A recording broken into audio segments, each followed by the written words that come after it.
Local ladies, local stampers, Chicago area stampers. We have a class on May 29th. It's a paper and ink card class. I had originally scheduled it on the 27th, Memorial Day. My bad. No, we're not having class on the 24th or on the 27th. No class on Memorial Day, but we're going to do it that Wednesday instead. So May 29th, this is paper and ink cards. We're going to make 4 cards. This is our retirement party. Hey, Jackie. Yay. Keep those comments coming. I want to make sure that I can see them. All right. Those are our 4 cards. It's a retirement party. We're featuring all of the great Stampin' Up! Stuff that's retiring before it's gone. If you like those cards and you are kitchen table stamper customer, place an order of $50 or more using the host code. All the information will be on the post and on the blog. And I'll send you a kit for those cards absolutely free as my thank you gift to you. So maybe you love lemon zest and the lemon builder punch, or the jars of love and jar of love and the jars framelits, or treehouse adventure, or P.S. You're the best. It's all retiring. Place an order, get those things before they're gone. If it's $50 or more and you use the hostess code, automatically you get the class kit in the mail. All right. 27th of May at 6:30 if you're local. RSVP by sending me an email or a text, okay? All right, so we're doing a baby card today. I've had this one kind of hanging around with me for a little bit.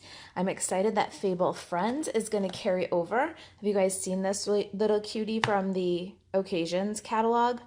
This is Fable Friends, and it's going to stay with us for another year. We're going to have Fable Friends in the 2019-2020 annual catalog. Hey, Jessica. If you guys need a copy of that catalog, you can shoot me an email or fill out the form on the blog. Now, catalogs are free for kitchen table stamper customers. If you placed an order with me of $50 or more in the last 3 months, you get a catalog absolutely free. But what I do ask from you is that you fill out the form. So there's 2 reasons for that. Number 1, postage is crazy expensive. It costs $8 to send a catalog. So if you prefer to look at it online, or you get it from another source, or whatever the case may be, then don't fill out the form. I won't send it to you, and it won't cost $8 in postage. But if you do want the catalog, I want you to have it in your hands. It is gorgeous. The products are awesome. 2019-2020 annual catalog is amazing. But if you fill out the form, I know that I've got the right mailing address. I know that you really want a paper copy. So get over there. The form is on the blog, or you can go to kitchentablestamper.com/catalog-request. Fill out that form and I'll get you a catalog right away. All right, so Fable Friends is carrying over. We're also going to use, on the card that I'm making right now, we're going to use Sunny Days. This is a retiring stamp set for this little flower image right here. I made this card a little while ago, and the Bitty Blooms Punch Pack has since retired. So I want to leave you with a sample that you can make using all products that you could get right now. Okay, so you can use your Bitty Blooms Punch Pack if you got that for this little embellishment, but I thought this little flower here was the perfect art with our Fable Friends, and that'll replace our flower. So we got the Sunny Days stamp set. Hey, Barbara. Hi, Gina. I'm using my Rectangles stitch framelits. I'm using the largest one to cut out my little geese. And you probably can't see it on the camera, but we are going to emboss our card base with the subtle embossing folder. This one's carrying over into the next catalog too, and I love this folder because it gives you smooth cardstock and textured cardstock. If you've been stamping and paper crafting long enough, there used to be an option to get cardstock smooth or textured. And so to have textured cardstock in every color is kind of awesome. It's a fun little detail. Let's see if the camera picks it up. Oh, I think it is. I think it's picking it up. The little texture detail on the card is just that little something that pulls everything all together. Barbara loves the subtle embossing folder. Me too. I have really gotten good use out of it and look forward to another year with it. My little darling baby sentiment ensemble here, we're going to use the 1 3/8 inch scallop punch, and that coordinates with the 1 1/4 inch circle, and Stampin' Up! Is getting rid of the 1 1/4 inch circle. So if you need one, pick it up on your next order while supplies last. I don't know why the 1 3/8 inch scallop is carrying over, but it's coordinating smooth is retired. Just public service announcement, I guess. We're going to use the pretty label. Love this dude. It's carrying over too. Lots of good stuff carrying over. Let's see here. Ink. I got my Memento Tuxedo Black. And then my Stampin' Blends for this project. It's a little bit of coloring, so we're going to kind of bust through and get going because I know I'm going to be coloring for a little bit. Got Mint Macaron combo. Balmy Blue combo. I've got just the light pumpkin pie, Flirty Flamingo combo, Soft Seafoam combo, and Daffodil Delight. So those are my markers for this project. Let me get those aside. Now I'm also going to show you, I've got this, it's a Copic Multiliner Pen. I like this one because it's ink that will not interact with the alcohol in the Stampin' Blends. I haven't really tried the journaling pens from Stampin' Up, but we're going to add a little bit of detail to the grass there, and then we're going to color it with the blends. So I've got a non-reactive fine point black pen. All right, let's see here. Gingham Gala is my designer series paper. This one's available while supplies last. I love these gingham and white and fun, I don't know, they're pastel, but they're kind of bright too, you know, so these little bright pastels. This is from the Occasions catalog. It's available while supplies last. We're getting some great new gingham, but they're two-tone gingham. So if you love this paper, grab a pack before it's gone. We're going to use one of the patterns. I just went with the Balmy Blue and the small check. Now on the opposite side, there's a larger scale check. And that's another thing that's kind of unique. So the new gingham paper that's coming in the next catalog is not color and white. It's two-tone colors. It has a little bit more of a country feel instead of this fresh, springy feel. So if you need a gingham paper before it's gone, grab some of that Gingham Gala. And we're going to use just a scrap for paper piecing the goose's coat. So I got just a little piece there. All right, let's talk about the consumable stuff. And then we're gonna get stamping because we got a lot of stamping and coloring to do today. All right, in my consumables here, I've got a Mint Macaron card base, and this is 8.5 by 5.5 and scored at 4 1/4.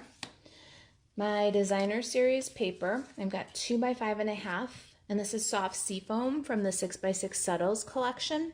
That's also while supplies last. The patterns are changing on those color family designer series papers. Got that little piece of Gingham Gala. That's probably about 2-inch square, I'd say. Just a scrap for paper piecing. Now, if you've got these little Bitty Blooms punch pack, the one that's retired, you'll need some scraps of Blushing Bride and Daffodil Delight and Soft Seafoam. But because it has sold out, I'm going to do an alternative here with just a scrap of Whisper White. Okay, so you've got two little variations on this embellishment coming at you. I got a scrap for my 1 1/4 inch circle, and I got that's Whisper White and Mint Macaron for my pretty label punch. And all the measurements for my projects are available for printout on the project sheet. Usually late on Friday I get my project sheets up, but they can be sometimes take as long as Monday before they're up there. I've already got the project sheet ready for this one, so you'll see it today. But just so you know, and any project that I do, whether it's for live video or recorded video, when you click over to the blog, there's a link underneath the embedded video that says, you know, click for the project sheet here, and then you can print all of the measurements out so you can have it right beside you while you're crafting. You can follow along with the video but not have to scribble down your notes about measurements. I hope that helps. All right, so Joanne says hello from Virginia, watching while she babysits. Oh, that's awesome, babysitting your grandson. What a awesome investment you're making in his life, Joanne. All right, then the last little bit here that I have hanging around, I don't know if I told you about this one. This is Daffodil Delight, and I've already punched it with my 1 3/8 inch scallop. I'm gonna grab some Memento ink and let's get stamping. Gina says the card is adorable. Thank you, Gina. I am having a whole lot of fun with Fable Friends. It turned out that my customers really, really liked Fable Friends, and they were like, you're going to do something with it. And I wasn't so sure, to be honest with you, because it's a little bit, I don't know, sweet for my liking. I tend to be a little bit more humorous or punny. But these are just like super sweet. They've got that kind of big Beatrix Potter look to it. I'm going to grab a little scratch paper here so that I can stamp my goose. So Mama Goose here, we're going to use this Gingham Gala and we're going to ink up Mama Goose's coat and just stamp it here. I like to use as little as possible. So I'm way off in the corner there. We're gonna give it a second to dry and I'll be right back for that. See how she's got a little checkered coat now? All right, I can get that out of there. And now we got a little goose parade to stamp. So let's get Mama Goose all inked up here. Make sure I'm still in the frame because I sat down to stamp. I'll sit down and up and then stand up occasionally. Usually I stand the whole time, but I'm still healing. I still have some pain. All right, let's see. So we want to stamp our geese so that they're maybe about a quarter to a half inch, maybe about 3/8 inch from the bottom, and watch their feet so that they're not marching up or downhill. The stamp lines on this image are so fine. Give your stamp a second to transfer the ink to the cardstock. Otherwise, you might end up with faded looking lines. It really helps on a fine line image like this to just be patient and hold it on the cardstock for a second. No extra pressure or anything. You don't want to smush those lines out. But if you give the ink a second to transfer, you'll get better results. All right, so now we've got all of our little dudes. We want to check their feet, make sure that they're marching on level ground. Give them a little bit of space behind Mama Goose. Let the image transfer. So look at that. We've got nice lines everywhere, even in the very center of that stamp. It just helps to let it sit for a second. Now the grass. This is from Fable Friends also. And we need our little scratch paper back in here because we're going to go off the edge. And we're going to put the grass in front of Mama and in between Mama and the babies and then behind the babies. Okay, but you'll see we've got some spaces that look kind of conspicuously open. So that's where I'm grabbing that Copic Multiliner. Sandra says, hi from Minnesota and shared. Thank you, Sandra.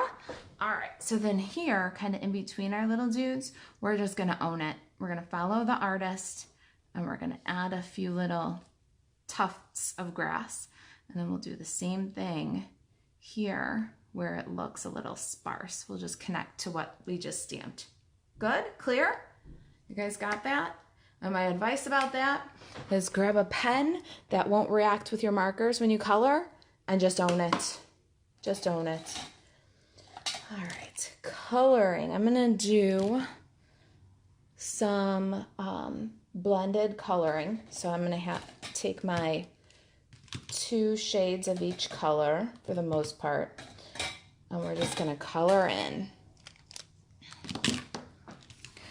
I like to, when I'm coloring, let me put a cap on this ink pad. We are gonna come back to it, but if I put the lid on, I won't stick my project into the ink pad. You guys do that stuff too? Constantly putting something in an ink pad. All right, so my dudes are all orange feet, yellow beaks. So I'm gonna take my pumpkin pie, this is the light one, and I'm just coloring in all the feet. This is how I tend to color. I'll grab a marker and color everything in the scene with that color marker and then move on to the next color. And for these guys, because I wanted to keep them very pastel, I just went back and kind of down the back of their little flappers, I added a little shadow. So you can get some depth with the Stampin' Blends if you just layer one shade over the same shade, and it gives you kind of a subtle shading. Then I'll go to my Daffodil Delight and do all of my Daffodil Delight. All right, I'm gonna start with Mama Goose over here.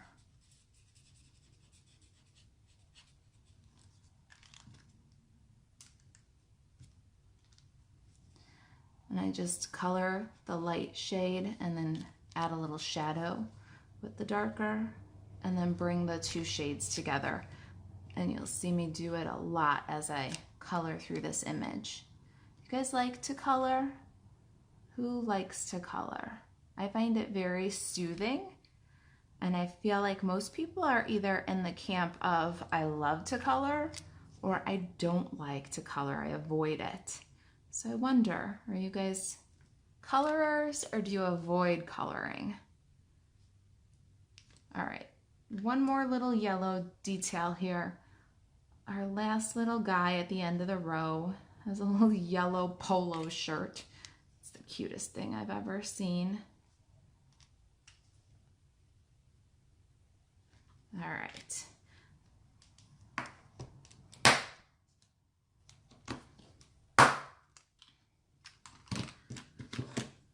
I've got my mint macaron combo pack here. I'm gonna do the next little goose from the back of the row here.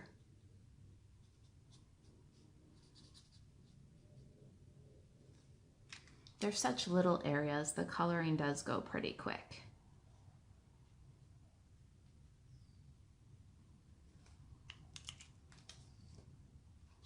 The other thing about small areas is you don't have to do a lot of blending of the two shades because it's a small area that stays wet, and when you put the darker color over on the lighter color, it will blend itself together.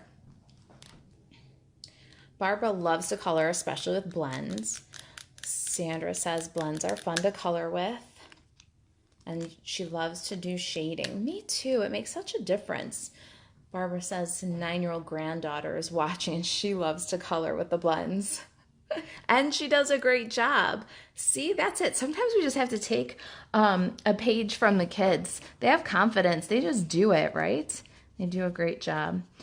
All right, so Mama Goose is going to have a balmy blue hat, and she's going to have a balmy blue collar and bow. But because we stamped that little bit of gingham earlier, we're not going to color her coats. I'm just going to add a little shading, the back of the goose's neck here, back of the hat. I'm out of the line a little bit on the balmy blue at goose's cheek there, but that's okay. A quick little touch with a color lifter will fix that right up. That's the nice thing too about the blends is with the color lifter, most mistakes can be picked right up. Actually, it's pushed back in. Push it down into the cardstock when you use the color lifter. Did you guys know that? Color lifter is a misnomer. You don't lift the color with it, you push it deeper into the cardstock. However it works, it makes it more forgiving. Barbara can hardly wait for the new Stampin' Blends colors. Oh my goodness, I am so excited about the So Saffron and the In Color Stampin' Blends myself. I was kind of hoping they'd be on our pre-order, but I'm doing just fine playing with the new In Colors, even without the blends. They're really a very trendy and interesting palette. It'll be nice to have the blends though. It'd be nice to have the Stampin' Right markers too. I'm waiting not so patiently, trying to distract myself with coloring. Coloring's a good distraction. All right, so there's our little parade of geese. I think I got everything, right? Okay, couple of quick, oh, you know what? Now we're going to talk about how I put in the ground. So we stamped the grass, and then the next thing we're going to do is grab our Mint Macaron light and dark shades and our color lifter. Where is my little color lifter? Here it is. So we want the 3 of these. And when I'm coloring, I don't know if you guys have noticed, I keep all the colors that I'm switching between open in my non-dominant hand. They just sit inside the cap, and I find that makes it a little bit easier. And what I'm going to do is with this bullet end, I'm just going to dot with the light Mint Macaron real close together, kind of slow. I want big fat dots. And that's how I'm coloring the ground, the grass. Just going to blend the 2 shades with dots. Now I do big, fat, slow dots with the light shade. I'll go straight across and off the edge. And then with the darker shade, I'll make smaller dots that are a little bit further apart.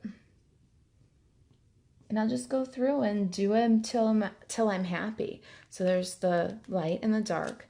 And then what kind of blends them all together is when you dot through with the color lifter. The color lifter blends the 2 shades together, kind of softens the look of the dots. And then you get this little mottled effect for the ground. It's just a simple way. You don't have to be an artist then. You just dot. All right, let me do a couple more little dots here. And you can see the difference too between, I go with a slow dot with the light color, the lightest shade, and let the ink really saturate the paper, get big fat dots. And then with the darker shade, I do little dots. And then I don't know if the camera will pick up the difference, but if you look at here where I went through with the colorless, the color lifter, you can see that it softens it as compared to right here where I just did the 2 shades of dots. So it's a fun way to just ground your images. Then they're not just floating in space. We could have had a goose parade just floating in space here. But you don't have to. This is an easy way to draw in some scenery, some ground, and you don't have to be an artist to do it. But it does have a really cool effect. You can go in and do layers of this and get a really cool kind of watercolor effect. And the longer you hold the colorless, the softer and the more mottled the dots look. And then since I'm here and I got it, I'm gonna touch at Mama Goose's cheek there. All right, so that's our ground. You know what, let me leave my Mint Macaron open for just a minute because like I said, we're gonna switch up our little embellishment here. So I'm gonna do some quick stamping with the flower from Sunny Days. And while we're stamping, let's grab Darling Baby and that scrap of Whisper White. And we'll do our greeting too. All right, stamping's done. I'm gonna clear everything away and get my big shot and we'll emboss. Okay, well maybe I'll color my little flower first. That was the reason why I stamped it right now. Hey Kay, welcome. Thanks for sharing. All right, so I'm gonna go with my Mint Macaron here and just do really quick 2-tone blending. I love this little flower. It's been kind of a go-to for a quick little something to finish a project or to liven up a project. And I'm scribbling in with my Flirty Flamingo, but I didn't go entirely to the edge. Let's see if the camera will focus on it. I left a little white highlights along the edges of the petals. Marcia says hello from Central Illinois. Hi there. And then I'm just going to make little dots where the artist put in those little swoops with the darker one. That's it. It's my little flower. It's going to replace my Bitty Blooms because the Bitty Blooms punch pack is all sold out. Retirement time, that's what happens. Things sell out. But it's just stamps, paper, ink. There's always a solution. You just got to be creative and open to it. All right, so let me clear these aside for just a minute. We're going to emboss our card base. The little flower, Kay asks where the little flower is from. That is from Sunny Days. So if you got the Sunny Days stamp set in the online classroom, you'll have that little flower. It's a perfect little embellishment for everything. Well, if you ask me, kitchen table stamper, the perfect little embellishment for everything is the strawberries that are in that set. I can't even tell you. I don't know why I have a thing for strawberries. I really don't, but I do. All right, so subtle embossing folder. I'm going to do the front of our card here. I just slide the back through first. That way we don't fold or crease the back. And we get straight up to the fold. Sometimes I even go past it. I'd rather go past it a little bit on the back than have that little space at the edge where your embossing folder was just short of the fold on the front. All right, some more stuff here. Let's get our sample uncovered. This is what we're making. And now, how many of you paper piece? So I love to color and I love to cut. And I know it's not everybody's favorite, but I think that paper piecing is a really fun way to add some excellent texture to your projects. When you paper piece, you want to cut on the line, the image line. You want to kind of visualize yourself cutting the line in half. There's no little border when you paper piece. When I fussy cut, I usually leave a little hair of cardstock around the image. But because we're actually using this as kind of a method of coloring, you want to cut on the line, cut it in half, because then it'll fit perfectly right inside the area that you're trying to color. All right, so there's the little goose's coat. Now there's this part, but there's also a little bit that sticks out from the other side of the goose. So let's get that.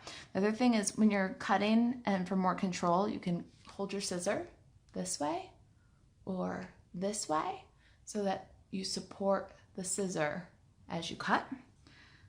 And the other thing is too, if you don't already know this, you want to close the scissor with your dominant hand, but roll the paper with your non-dominant hand. You don't move the scissor around the image, you move the image into the scissor.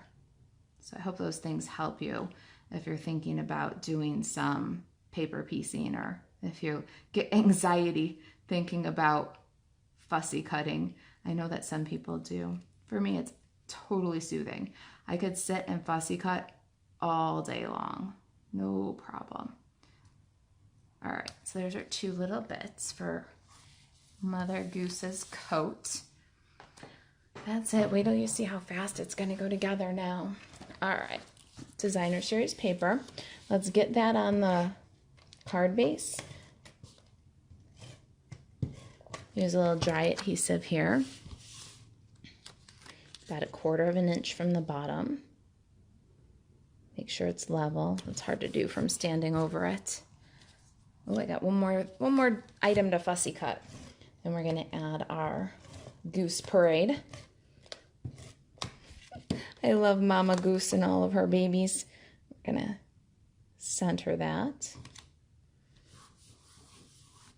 Oh, I think I used 2 different rectangles. Do you guys see that? I think I did. Please hold. Your call will be ordered and the answer was received. Don't worry, I'm a professional. They call me the master of deconstruction. All right, hold on. Please hold.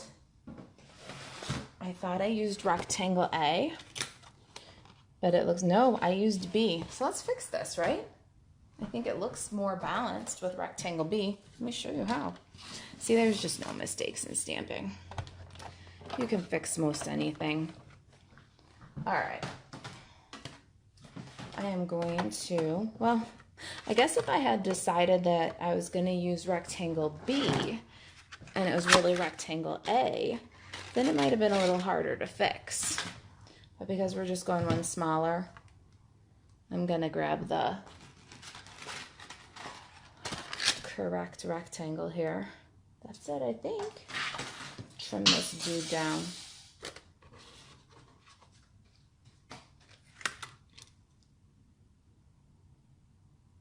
All right, time to be honest. Who else has done it before? Decided it didn't quite look right and had to cut it down. There. After all that coloring, though, I can't take a chance that it comes out crooked. So we're gonna go slow and use a little washi tape. I always keep a piece of washi tape on my machine somewhere, either, you know, right around the handle, because it really is helpful in getting good results. All right. Ta-da! Kay says, me, I've done it. Had to adjust the size after the fact. Look at that. Now that looks so much more balanced. Better balanced, don't you think? All right.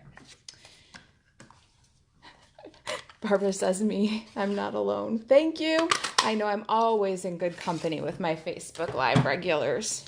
You guys are the best. All right, I punched out my little label, and now I'm just going to kill it. I know, it's not pretty. It's kind of mean. If you're feeling any irritation or anger, this might be a way to work it out. All right, now we can kind of bring it back.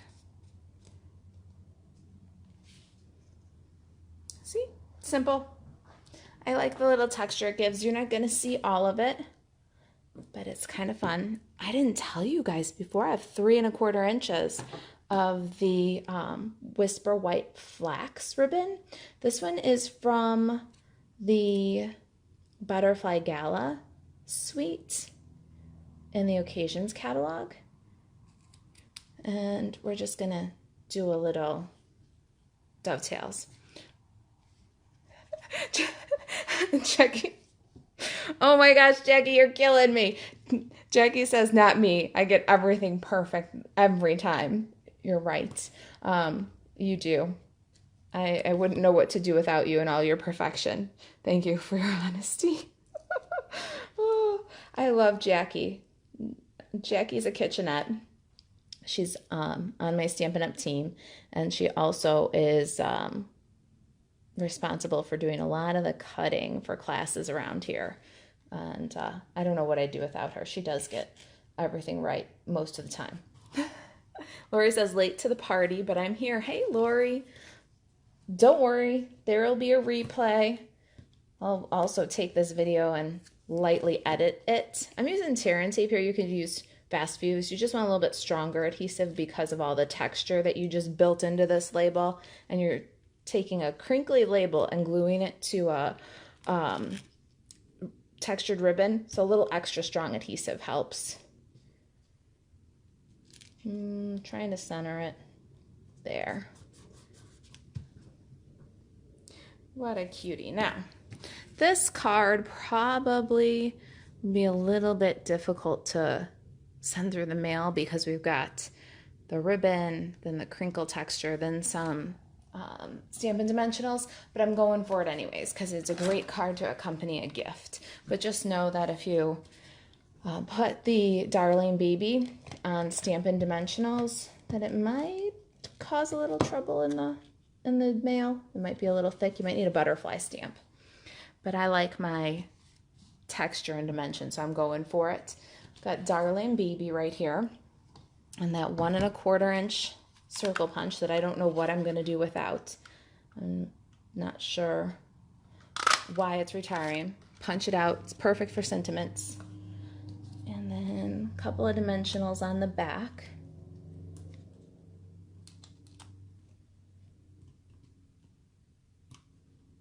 And then we got two little details to complete our card. So we got our sentiment centered. Now I need some multi-purpose liquid glue. I'm gonna do some gluing.